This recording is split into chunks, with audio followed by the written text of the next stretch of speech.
जब मैं बाहर आया, मेरे हाथों में एक कविता थी और दिमाग में आंतों का एक्सरे। वह काला धब्बा जो कल तक एक शब्द था, खून के अंधेरे में दवा की शीशी का ट्रेडमार्क बन गया था। औरतों के लिए गैर जरूरी होने के बाद अपनी ऊब का दूसरा समाधान ढूंढना जरूरी है, मैंने सोचा, क्योंकि शब्द और स्वाद के बीच अपनी भूख को जिंदा रखना जीभ और जांग के स्थानिक भूगोल की वाजिब मजबूरी है। मैंने सोचा और संस्कार के वर्जित इलाकों में अपनी आदतों का शिकार होने से पहले ही बाहर चला आया। बाहर हवा थी, धूप थी, घास थी। मैंने कहा, आज़ादी। मुझे अच्छी तरह याद है, मैंने यही कहा था। मेरी नस नस में बिजली दौड़ रही थी। उत्साह में खुद मेरा स्वर मुझे अजनबी लग रहा था। मैंने कहा, आज़ादी, और दौड़ता हुआ खेतों की ओर गया। वहां कतार के कतार अनाज के अंकुए फूट रहे थे। मैंने कहा, जैसे कसरत करते हुए बच्चे। तारों पर चिड़ियां चहचहा रही थीं। मैंने कहा, कांसे की बजती हुई घंटियां। खेत की मेड़ पार करते हुए मैंने एक बैल की पीठ थपथपाई। सड़क पर जाते हुए आदमी से उसका नाम पूछा और कहा, बधाई। घर लौटकर मैंने सारी बत्तियां जला दी। पुरानी तस्वीरों को दीवार से उतारकर उन्हें साफ किया और फिर उन्हें दीवार पर उसी जगह टांग दिया। मैंने दरवाजे के बाहर एक पौधा लगाया और कहा, वन महोत्सव। और देर तक हवा में गर्दन उचका उचका कर लंबी लंबी सांस खींचता रहा। देर तक महसूस करता रहा कि मेरे भीतर वक्त का सामना करने के लिए औसतन जवान खून है, मगर मुझे शांति चाहिए। इसलिए खाली दरबे में एक जोड़ा कबूतर लाकर डाल दिया। गूंग उटर गूं और चहकते हुए कहा, यही मेरी आस्था है, यही मेरा कानून है। इस तरह जो था उसे मैंने जी भर कर प्यार किया, और जो नहीं था उसका इंतजार किया। मैंने इंतजार किया। अब कोई बच्चा भूखा रहेगा स्कूल नहीं जाएगा। अब कोई छत बारिश में नहीं टपकेगी। अब कोई आदमी कपड़ों की लाचारी में अपना नंगा चेहरा नहीं पहनेगा। अब कोई दवा के अभाव में घुट घुट कर नहीं मरेगा। अब कोई किसी की रोटी नहीं छीनेगा, कोई किसी को नंगा नहीं करेगा। अब यह ज़मीन अपनी है, आसमान अपना है, जैसे पहले हुआ करता था। सूर्य अपना सपना है। मैं इंतज़ार करता रहा। जनतंत्र, त्याग, स्वतंत्रता, संस्कृति, शांति, मनुष्यता, ये सारे शब्द थे, सुनहरे वादे थे, खुशफहम इरादे थे, सुंदर थे, मौलिक थे, मुखर थे। मैं सुनता रहा। मस्तान होते रहे। मैं अपनी सम्मोहित बुद्धि के नीचे उसी लोकनायक को बार बार चुनता रहा, जिसके पास हर शंका और हर सवाल का एक ही जवाब था, यानी कि कोट के बटन होल में महकता हुआ एक फूल गुलाब का। वह हमें विश्व शांति और पंचशील के सूत्र समझाता रहा। मैं खुद को समझाता रहा, जो मैं चाहता हूँ वही होगा, आज नहीं तो कल, मगर सब कुछ सही होगा। भीड़ बढ़ती रही, चौराहे चौड़े होते रहे। लोग अपने अपने हिस्से का अनाज खाकर निरापद भाव से बच्चे जनते रहे। योजनाएं चलती रहीं, बंदूकों के कारखानों में जूते बनते रहे। और जब कभी मौसम उतार पर होता था, हमारा संशय हमें कोचता था। हम उत्तेजित होकर पूछते थे, यह क्या है, ऐसा क्यों है? फिर बहसें होती थीं। शब्दों के जंगल में हम एक दूसरे को काटते थे। भाषा की खाई को जुबान से कम और जूतों से ज़्यादा पाटते थे। कभी वह हारता रहा, कभी हम जीतते रहे। इसी तरह नोक-झोंक चलती रही, दिन बीतते रहे। मगर एक दिन मैं स्तब्ध रह गया। मेरा सारा धीरज युद्ध की आग से पिघलती हुई बर्फ में बह गया। मैंने देखा कि मैदानों में नदियों की जगह मरे हुए सांपों की केचुली बिछी है। पेड़ टूटे हुए रडार की तरह खड़े हैं।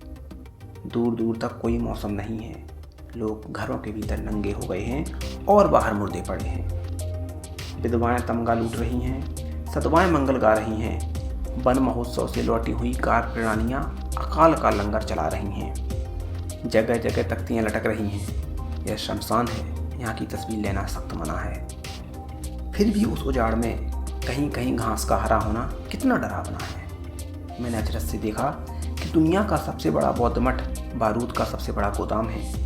अखबार के मटमैले हाशिए पर लेटे हुए एक तटस्थ और कोड़ी देवता का शांतिवाद नाम है। यह मेरा देश है, ये मेरा देश है। हिमालय से लेकर हिंद महासागर तक फैला हुआ जली हुई मिट्टी का ढेर है, जहाँ हर तीसरी जुबान का मतलब नफरत है, साजिश है, अंधेर है। यह मेरा देश है और यह मेरे देश की जनता है। जनता क्या है? एक शब्द, सिर्फ एक शब्द है। कोहड़ा और कीचड़ और कांच में बना हुआ एक भीड़ है जो दूसरों की ठंड के लिए अपनी पीठ पर उनकी फसल ढो रही है। एक पेड़ है जो ढलान पर हर आती जाती हवा की जुबान में हाँ हाँ करता है, क्योंकि अपनी हरियाली से डरता है। गाँव के गंदे पनालों से लेकर शहर के शिवालों तक फैली हुई कथाकली की एक अमूर्त मुद्रा है यह जनता। जनतंत्र में उसकी श्रद्धा अटूट है। उसको समझा दिया गया है कि यहाँ ऐसा जनतंत्र है जिसमें जिंदा रहने के लिए घोड़े और घास को एक जैसी छूट है। कैसी विडंबना है, कैसा झूठ है। दरअसल अपने यहाँ जनतंत्र एक ऐसा तमाशा है जिसकी जान मदारी की भाषा है। हर तरफ धुआं है, हर तरफ कुहासा है। जो दांतों और दलालों का दलाल है वही देशभक्त है। अंधकार में सुरक्षित होने का नाम है तटस्थता। यहाँ कायरता के चेहरे पर सबसे ज्यादा रक्त है। जिसके पास थाली है, हर भूखा आदमी उसके लिए सबसे भद्दी गाली है। हर तरफ कुआं है, हर तरफ खाई है। यहाँ सिर्फ वह आदमी देश के करीब है जो या तो मूर्ख है या फिर गरीब है। मैं सोचता रहा और घूमता रहा। टूटे हुए पुलों के नीचे, वीरान सड़कों पर, आंखों के अंधेरे रेगिस्तान में, फटे हुए पालों की अधूरी जल यात्राओं में, टूटी हुई चीज़ों के ढेर में मैं खोई हुई आज़ादी का अर्थ ढूंढता रहा। अपनी पसलियों के नीचे, अस्पतालों के बिस्तर पर, नुमाइशों में, बाजारों में, गाँवों में, जंगलों में, पहाड़ों पर, देश के इस छोर से उस छोर तक उसी लोक चेतना को बार बार टेरता रहा जो मुझे दोबारा जी सके, जो मुझे शांति दे और मेरे भीतर बाहर का जहर खुद पी सके। और तभी सुलभ उठा पश्चिमी सीमांत, ध्वस्त ध्वस्त ध्वांत ध्वांत। मैं दोबारा चौंक कर खड़ा हो गया। जो चेहरा आत्महीनता की स्वीकृति में कंधे पर लुढ़क रहा था, किसी झंझनाते हुए चाकू की तरह खुलकर कड़ा हो गया। अचानक अपने आप में जिंदा होने की यह घटना इस देश की परंपरा की एक बेमिसाल कड़ी थी। लेकिन इसे साहस मत कहो।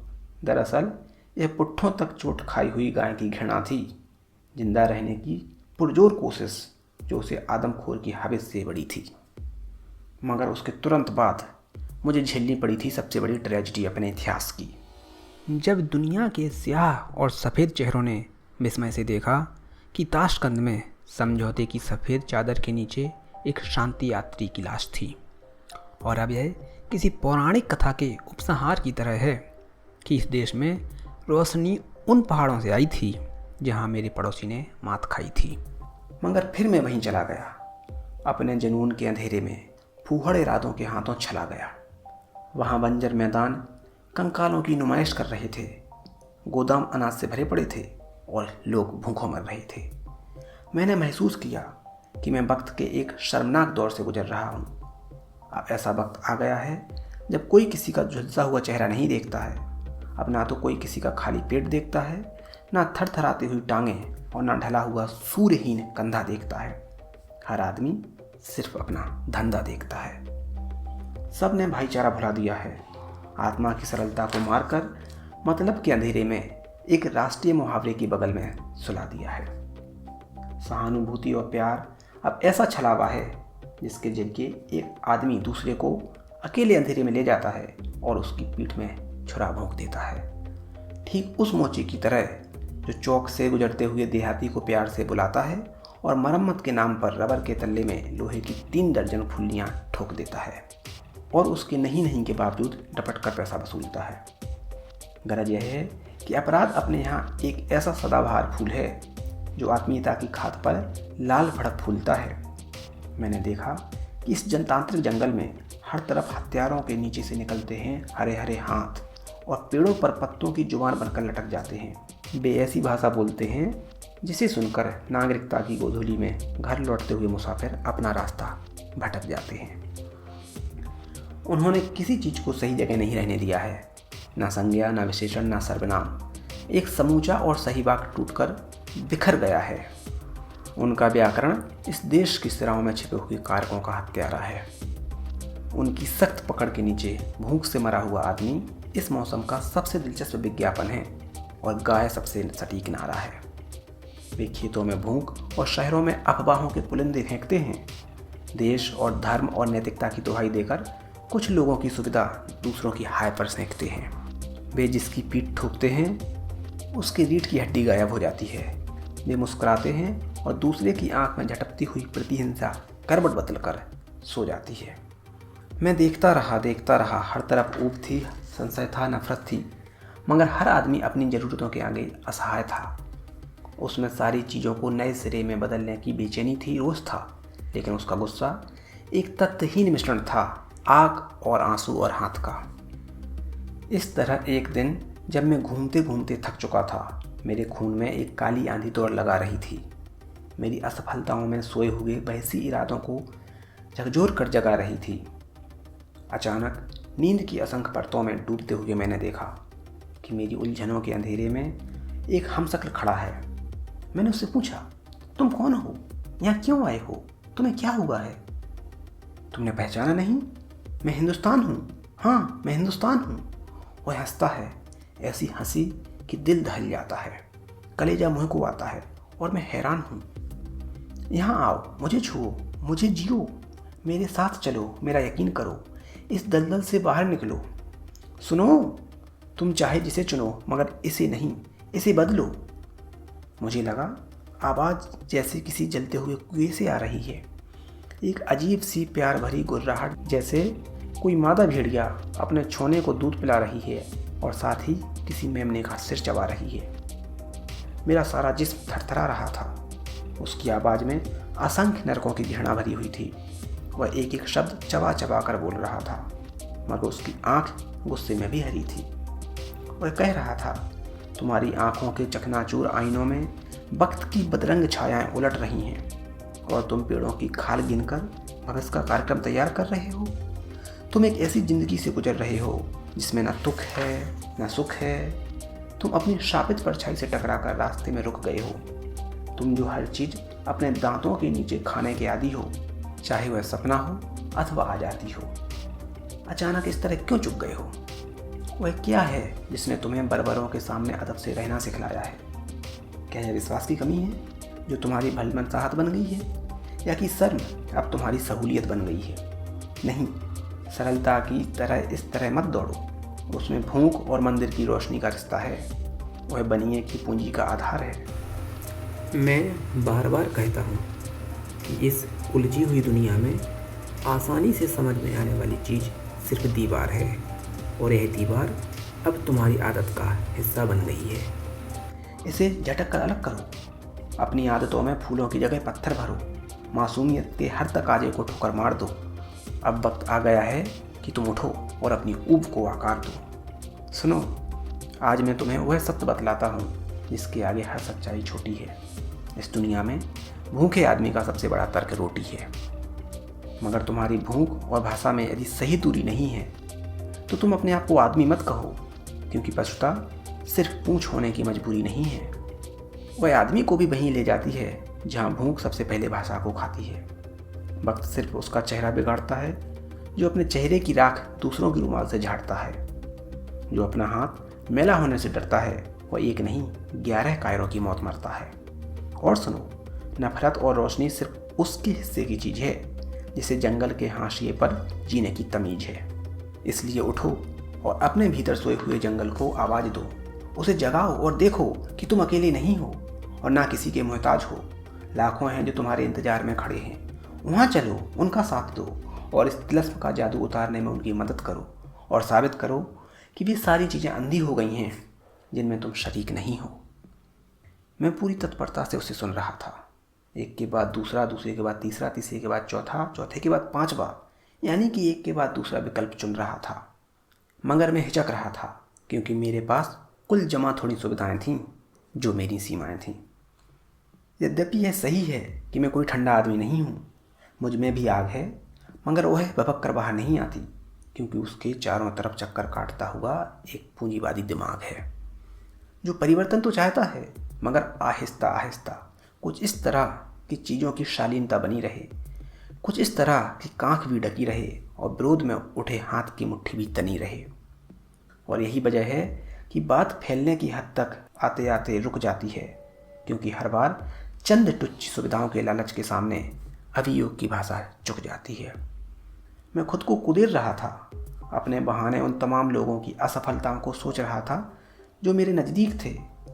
इस तरह साबुत और सीधे विचारों पर जमी हुई काई और उगी हुई घास को खरोच रहा था, नोच रहा था। पूरे समाज की सीवन उधेड़ते हुए मैंने आदमी के भीतर की मैल देख ली थी। मेरा सिर भिन्ना रहा था, मेरा हृदय भारी था, मेरा शरीर इस बुरी तरह थका था कि मैं अपनी तरफ घूरते हुए उस चेहरे से थोड़ी देर के लिए बचना चाह रहा था, जो अपनी पैनी आंखों से मेरी बेबसी और मेरा उथलापन था रहा था। प्रस्तावित भीड़ में शरीक होने के लिए अभी मैंने कोई निर्णय नहीं लिया था। अचानक उसने मेरा हाथ पकड़कर खींच लिया और मैं जेब में जूता का टोकन और दिमाग में ताजे अखबार की कतरन लिए हुए धड़ाम से चौथे आम चुनाव की सीढ़ियों से फिसलकर मतपेटियों के गड़गच्च अंधेरों में गिर पड़ा। नींद के भीतर यह दूसरी नींद है और मुझे कुछ नहीं सूझ रहा है, सिर्फ एक शोर है जिसमें कानों के पर्दे फटे जा रहे हैं। शासन, सुरक्षा, रोजगार, शिक्षा, राष्ट्र, धर्म, देश हित, हिंसा, अहिंसा, सैन्य शक्ति, देशभक्ति, आज़ादी, वीजा, वाद, बिरादरी, भूख, भीख, भाषा, शांति, क्रांति, शीत युद्ध, एटम बम, सीमा, एकता, सीढ़ियाँ, साहित्यिक पीढ़ियाँ, निराशा। यहाँ है, जहाँ है, खाएं खाएं, हाय हाय, शाएं शाएं। मैंने कानों में ठूस ली हैं अंगुलियाँ और अंधेरे में गाड़ दी हैं आँखों की रोशनी। सब कुछ अब धीरे धीरे खुलने लगा है। मतवर्षा के इस दादुर शोर में मैंने देखा हर तरफ रंग बिरंगे झंडे फहरा रहे हैं, गिरगिट की तरह रंग बदलते हुए गुट से गुट टकरा रहे हैं। वे एक दूसरे से कांता किलकिल कर रहे हैं, एक दूसरे को दुर दुर बिलबिल कर रहे हैं।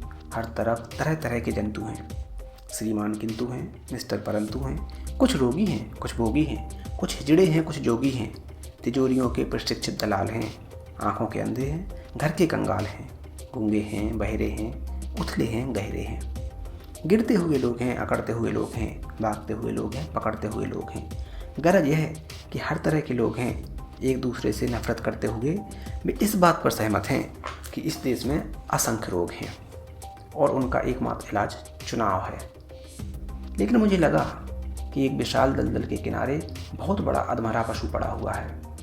उसकी नाभि में एक सड़ा हुआ घाव है जिससे लगातार भयानक बदबूदार मवाद बह रहा है। उसमें जाति और धर्म और संप्रदाय और पेशा और पूंजी के असंख्य कीड़े किलबिला रहे हैं और अंधकार में डूबी हुई पृथ्वी पता नहीं किस अनहोनी की प्रतीक्षा में इस भीषण सड़ांत को चुपचाप सह रही है। मगर आपस में नफरत करते हुए वे लोग इस बात पर सहमत हैं कि चुनाव ही सही इलाज है, क्योंकि बुरे और बुरे के बीच से किसी हद तक कम से कम बुरे को चुनते हुए न उन्हें मलाल है, न भय है, न लाज है। दरअसल उन्हें एक मौका मिला है और इसी बहाने वे अपने पड़ोसी को पराजित कर रहे हैं। मैंने देखा कि हर तरफ मूर्ता की हरी हरी घास लहरा रही थी, जिसे कुछ जंगली पशु कूद रहे हैं, लींद रहे हैं, चर रहे हैं। मैंने ऊब और गुस्से को गलत मोहरों के नीचे से गुजरते हुए देखा। मैंने अहिंसा को एक सत्तारूढ़ शब्द का गला काटते हुए देखा। मैंने ईमानदारी को अपनी चोर जेबें भरते हुए देखा। मैंने विवेक को चापलूसों के तलवे चाटते हुए देखा। मैं यह सब देख ही रहा था कि एक नया रेला आया, उन्मत्त लोगों का बर्बर जुलूस। वे किसी आदमी को हाथों पर गठसी की तरह उछाल रहे थे, उसे एक दूसरे से छीन रहे थे, उसे घसीट रहे थे, चूम रहे थे, पीट रहे थे, गालियां दे रहे थे, गले से लगा रहे थे, उसकी प्रशंसा के गीत गा रहे थे, उस पर अनंत झंडे फहरा रहे थे। उसकी जीभ बाहर लटक रही थी, उसकी आंखें बंद थीं, उसका चेहरा खून और आंसू से तर था। मूर्खों, यह क्या कर रहे हो? मैं चिल्लाया और तभी किसी ने उसे मेरी ओर उछाल दिया। अरे यह कैसे हुआ? मैं हतप्रभ सा खड़ा था और मेरा हमशक्ल मेरे पैरों के पास मूर्छित सा पड़ा था। दुख और भय से एक झुरझुरी लेकर मैं उस पर झुक गया, किंतु बीच में ही रुक गया। उसका हाथ ऊपर था, खून और आंसू से तर चेहरा मुस्कुराया था, उसकी आंखों का हरापन उसकी आवाज़ में उतर आया था। दुखी मत हो, यही मेरी नियति है। मैं हिंदुस्तान हूँ। जब भी मैंने उन्हें उजालों से जोड़ा है, उन्होंने मुझे इसी तरह अपमानित किया है। इसी तरह तोड़ा है, मगर समय गवाह है कि मेरी बेचैनी के आगे भी रहा है। मैंने सुना और आहिस्ता आहिस्ता कह रहा है, जैसे किसी जले हुए जंगल में पानी का एक ठंडा सोता बह रहा है। घास की ताजगी भरी ऐसी आवाज़ है जो ना किसी से खुश है ना नाराज है। भूख ने उन्हें जानवर कर दिया है, संशय ने उन्हें आग्रह से भर दिया है, फिर भी वे अपने हैं, अपने हैं, अपने हैं। जीवित भविष्य के सुंदरतम सपने हैं। नहीं, यह मेरे लिए दुखी होने का समय नहीं है। अपने लोगों की घृणा के इस महोत्सव में मैं शापित निश्चय हूँ। मुझे किसी से भय नहीं है। तुम मेरी चिंता ना करो, उनके साथ चलो, इससे पहले कि वे गलत हाथों के हथियार हों, इससे पहले कि वे नारों और इश्तिहारों से काले बाजार हों। उनसे मिलो, उन्हें बदलो। नहीं, भीड़ के खिलाफ रुकना एक खूनी विचार है, क्योंकि हर ठहरा हुआ आदमी इस हिंसक भीड़ का अंधा शिकार है। तो मेरी चिंता मत करो, मैं हर वक्त सिर्फ एक चेहरा नहीं हूँ। यहाँ वर्तमान अपने शिकारी कुत्ते उतारता है, अक्सर मैं मिट्टी का हरकत करता हुआ वह टुकड़ा हूँ जो आदमी की शिराओं में बहते हुए खून को उसके सही नाम से पुकारता है। इसलिए मैं कहता हूँ, जाओ और देखो कि वे लोग। मैं कुछ कहना ही चाह रहा था कि एक धक्के ने मुझे दूर फेंक दिया। इससे पहले कि मैं गिरता, किन्हीं मजबूत हाथों ने मुझे टेक लिया। अचानक भीड़ से निकलकर एक प्रशिक्षित दलाल मेरी देह में समा गया। दूसरा मेरे हाथों में एक पर्ची थमा गया। तीसरे ने मुझे एक मुहर देकर पर्दे के पीछे धकेल दिया। भय और अनिश्चय के दोहरे दबाव में पता नहीं कब और कैसे और कहाँ कितने नामों और चिन्हों और शब्दों को काटते हुए मैं चीख पड़ा, हत्यारा, हत्यारा, हत्यारा। मुझे ठीक ठीक याद नहीं है मैंने यह किसको कहा था। शायद अपने आप को, शायद उस हमशक्ल को जिसने खुद को हिंदुस्तानी कहा था, शायद उस दलाल को, मगर मुझे ठीक ठीक याद नहीं है। मेरी नींद टूट चुकी थी। मेरा पूरा जिस्म पसीने में सराबोर था। मेरे आसपास से तरह तरह के लोग गुजर रहे थे। हर तरफ हलचल थी, शोर था। कुछ लोग कह रहे थे कि इन दिनों एक खास परिवर्तन हुआ है, जनता जगी है, सब प्रभु की माया है। एक लंबे इंतजार के बाद चीज़ों का असली चेहरा उजाले में आया है और मैं चुपचाप सुनता हूँ। हाँ, शायद मैंने भी अपने भीतर कहीं बहुत गहरे कुछ जलता हुआ सच हुआ है, लेकिन मैं जानता हूँ कि जो कुछ हुआ है नींद में हुआ है। और तब से आज तक नींद और नींद के बीच का जंगल काटते हुए मैंने कई रातें जाग कर गुजार दी हैं। हफ्तों पर हफ्ते तय किए हैं, अपनी परेशानी के निर्मम अकेले और बेहद अनमने छड़ जिए हैं। और हर बार मुझे लगा कि कहीं कोई खास फर्क नहीं है। जिंदगी उसी पुराने ढर्रे पर चल रही है जिसके पीछे कोई तर्क नहीं है। हाँ, यह सही है कि इन दिनों कुछ अर्जियां मंजूर हुई हैं, कुछ तबादले हुए हैं। कल तक जो नहले थे आज दहले हुए हैं। हाँ, यह सही है कि इन दिनों मंत्री अब प्रजा के सामने आता है तो पहले से कुछ ज़्यादा मुस्कुराता है, नए नए वादे करता है। और यह सब सिर्फ घास के सामने होने की मजबूरी है, वरना उस भले मानुस को यह भी पता नहीं कि विधानसभा भवन और अपने निजी बिस्तर के बीच कितने जूतों की दूरी है। हाँ, यह सही है कि इन दिनों चीज़ों के भाव कुछ चढ़ गए हैं। अखबारों के शीर्षक दिलचस्प हैं, नए हैं। मंदी की मार से पट पड़ी हुई चीज़ें बाजार में सहसा उछल गई हैं। हाँ, यह सही है कि कुर्सियाँ वही हैं, सिर्फ टोपियाँ बदल गई हैं। और सच्चे मतभेद के अभाव में लोग उछल उछल कर अपनी जगह बदल रहे हैं। चढ़ी हुई नदी में, भरी हुई नाव में हर तरफ विरोधी विचारों का दलदल है। सतहों पर हलचल है, नए नए नारे हैं, भाषण में जोश है, पानी ही पानी है, पर कीचड़ खामोश है। मैं रोज देखता हूँ कि व्यवस्था की मशीन का एक पुर्जा गर्म होकर अलग छिटक गया है और ठंडा होते ही फिर कुर्सी से चिपक गया है। उसमें ना हया है ना दया है। नहीं, अपना कोई हमदर्द यहाँ नहीं है। मैंने एक एक को परख लिया है। मैंने हर एक को आवाज़ दी है, हर एक का दरवाज़ा खटखटाया है, मगर बेकार। मैंने जिसकी पूंछ उठाई उसको मादा पाया है। वे सबके सब तिजोरियों के दुभाषिए हैं। वे वकील हैं, वैज्ञानिक हैं, अध्यापक हैं, नेता हैं, दार्शनिक हैं, लेखक हैं, कवि हैं, कलाकार हैं। यानी कि कानून की भाषा बोलता हुआ अपराधियों का एक संयुक्त परिवार है। भूख और भूख की आड़ में चबाई गई चीज़ों का अक्स उनके दांतों पर ढूंढना बेकार है। समाजवाद उनकी जुबान पर अपनी सुरक्षा का एक आधुनिक मुहावरा है, मगर मैं जानता हूँ कि मेरे देश का समाजवाद माल गोदाम में लटकती हुई उन बाल्टियों की तरह है जिस पर आग लिखा है और उनमें बालू और पानी भरा है। यह जनता एक गाड़ी है। एक ही संविधान के नीचे भूख से लियाली हुई फैली हथेली का नाम दया है और भूख से तनी हुई मुट्ठी का नाम नक्सलवाड़ी है। मुझसे कहा गया कि संसद देश की धड़कन को प्रतिबिंबित करने वाला दर्पण है, जनता को जनता के विचारों का नैतिक समर्पण है। लेकिन क्या यह सच है? या यह सच है कि अपने यहाँ संसद तेली की वह धानी है जिसमें आधा तेल है और आधा पानी है? और यदि यह सच नहीं है तो वहाँ एक ईमानदार आदमी को अपनी ईमानदारी का मलाल क्यों है?